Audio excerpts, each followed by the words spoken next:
So going back to what you were saying before, it's so important for guys to stop networking, pointless networking, and actually have a goal, have something. When I say to you, even I've introduced you to some people like Jewel, who you like, and he likes you. You guys are good friends, and he'll say, "Yo, lads, what's going on?" in the group chat, and he'll say, "Let's catch up."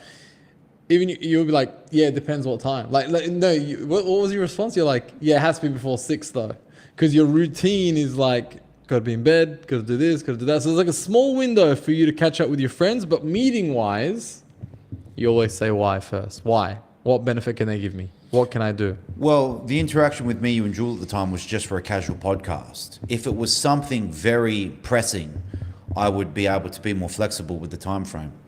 But there's plenty of time between 9 a.m. to 6 p.m. So I figured before 6. Yeah. Just a podcast, just a stream. Yeah. And do you think you'll live like this forever? Why wouldn't I? I'm a human. I operate on a 24-hour clock unless something very important pops up.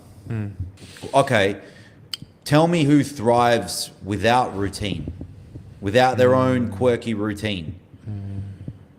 You can't find them. These people don't exist. Sure. So Don't find an outlier who, stayed up an extra night like a Trump during a presidential campaign. That's not what he does on a daily basis. Okay? All successful people have some form of routine. yeah. And it's not necessarily something that they write down, that they stick to in a regimented way. It's just they have their own quirks. They have their own boundaries. Do you think you'll be 60 years old one day and be like, I want to see the world? I've seen the world more than most people, bro. So It's you're done. shit. Bro, most of the world is shit. I've traveled to every continent except for Africa. And I have no intentions of going there. I was like, you must do this. Why? Because you grew up there. Yeah. At some point, bro, it just all becomes the same. Yeah. Especially when you go to said continent and you're in Vienna and someone thinks Italy is vastly different. I'm like, it's not that different, bro.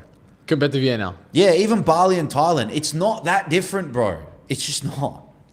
I know you think it is, but it's not.